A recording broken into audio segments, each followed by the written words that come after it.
Hi friends, केम छो? हूँ Shilpa. Shilpa's kitchen recipe में तमारुं स्वागत है। फ्रेंड्स, आजना एपिसोड में आपणे मेक्सिकन स्टाइल डबल चॉकलेटी आइसक्रीम बनावीशुं। आ आइसक्रीम एकदम टेस्टी मार्केट जेवी बने छे अने मोंमां जतां ज ओगળી જાય છે। જોઈ શકો છો તમે અહીં एकदम मेल्टेड आइसक्रीम। तो फ्रेंड्स, रेसिपी આપણે જોઈએ એ પહેલાં તમને એક રિક્વેસ્ટ છે કે જો તમે મારી ચેનલને હજી સુધી સબસ્ક્રાઇબ નથી કર્યું તો નીચે જે લાલ કલરનું સબસ્ક્રાઇબ આપેલું છે તેને પ્રેસ કરી અને બાજુમાં જે બેલ આવે તેને પણ પ્રેસ કરી અને ઓલ પ્રેસ કરી લેજો, જેથી મારા નવા બધા જ વિડીયોની નોટિફિકેશન તરત મળી રહે। આ બિલકુલ ફ્રી છે અને હું હંમેશા આવી નવી રેસિપીસના વિડીયો લાવતી રહું છું। અને જો તમારું સબસ્ક્રાઇબ રેગ્યુલરનું છે તો તમે પહેલાથી સબસ્ક્રાઇબ કરેલું છે, બીજી વખત કરવાનું નથી। મેક્સિકન સ્ટાઇલ ડબલ ચોકલેટી આઈસ્ક્રીમ બનાવવા માટે સૌથી પહેલાં મેં અહીંયા આઈસ્ક્રીમનું પ્રીમિક્સ લીધું છે।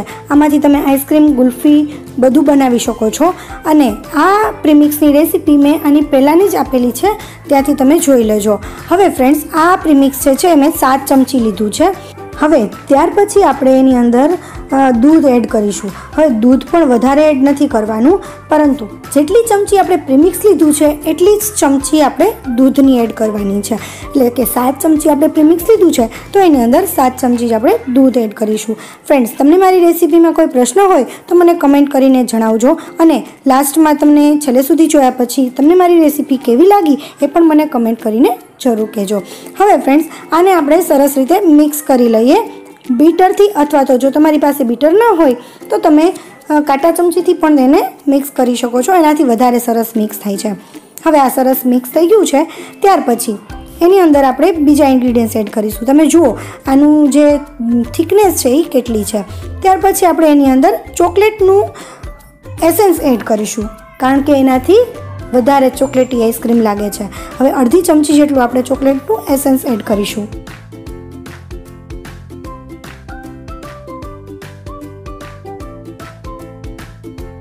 ત્યાર પછી એને ફરીથી આપણે સરસ રીતે મિક્સ કરી લઈશું। હવે આ બધું સરસ રીતે મિક્સ થઈ ગયા પછી આપણે એને એરટાઈટ કરી દઈશું। ફ્રેન્ડ્સ, તમારી પાસે એરટાઈટ ડબ્બો હોય તો આ મિક્સ તમે ડાયરેક્ટ ડબ્બામાં પણ કરી શકો છો અને એરટાઈટ કરીને મૂકી દેવાનો, અથવા તો આ રીતે જે કોથળી આવે છે એનાથી, અથવા તો જે ફોઇલ પેપર આવે છે એલ્યુમિનિયમ ફોઇલ એનાથી પણ તમે એરટાઈટ કરી શકો છો। હવે આને અડધીથી પોણી કલાક માટે આપણે ફ્રીઝરમાં રાખી દઈશું। ત્યાર પછી મેં અહીંયા ક્રીમ લીધી છે, વ્હીપ ક્રીમ, જે કેક માટે યુઝ કરવામાં આવે છે એ વ્હીપિંગ ક્રીમ, એ આપણે અડધો કપ લઈ લઈએ।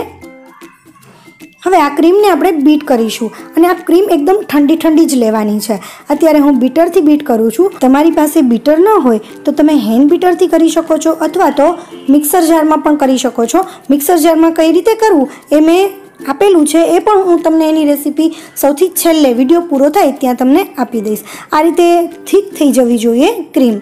હવે આને આપણે બીટરને એક સાઈડ મૂકી દઈએ અને ત્યાર પછી હવે પોણી કલાક પછી આપણે જોઈ લઈએ કે આપણી જે પ્રીમિક્સમાંથી જે તૈયાર કરેલું હતું આઈસ્ક્રીમનું બેટર એ કેવું થયું છે। થોડું એવું થીક થઈ ગયું છે અને આને સાવ એવું જમાવી દેવાની જરૂર નથી। આ રીતે લૂઝ રહેશે તો પણ ચાલશે, પરંતુ આને એકદમ ઠંડુ કરવાની જરૂર છે, એકદમ ઠંડુ થઈ જવું જોઈએ। ત્યાર પછી એને આપણી ક્રીમની અંદર એડ કરી દઈશું।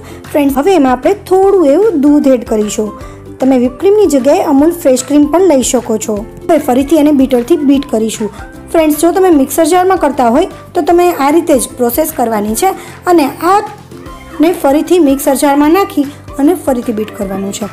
ત્યાર પછી હું અહીંયા ચોકલેટનો જે કલર આવે છે એ એડ કરું છું, કારણ કે મારે અહીંયા થોડો કલર ડાર્ક કરવો છે।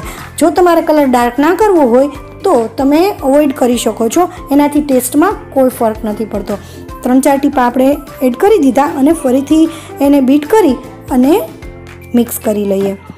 સરસ રીતે મિક્સ થઈ ગયું છે અને કલર પણ સરસ ડાર્ક આવી ગયો છે। ત્યાર પછી તમે જુઓ આટલું એનું બેટર જે છે એ થીક રહેવું જોઈએ, બહુ થીક પણ નહીં અને સાવ ઢીલું પણ નહીં, આટલું થીક રહેવું જોઈએ। તમારે દૂધની થોડીક વધારે જરૂર પડે તો તમે એડ કરી શકો છો। એની અંદર થોડું એવું દૂધ, થોડું દૂધ નાખવાનું। ત્યાર પછી આપણે એક એરટાઈટ ડબ્બામાં એને લઈ લઈશું।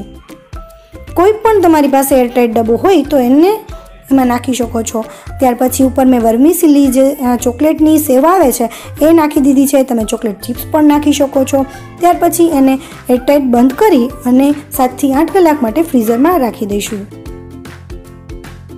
7 થી 8 કલાક થઈ ગઈ છે અને ખોલી અને આપણે ચેક કરી લઈએ કે આપણી આઈસ્ક્રીમ કેવી બની છે.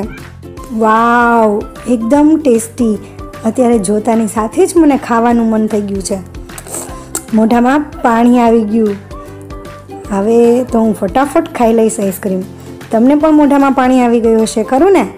તો ફ્રેન્ડ્સ, તમે પણ આ રીતે ઘરે બનાવજો અને મને કમેન્ટમાં કહેજો કે તમારી આઈસ્ક્રીમ કેવી બની છે.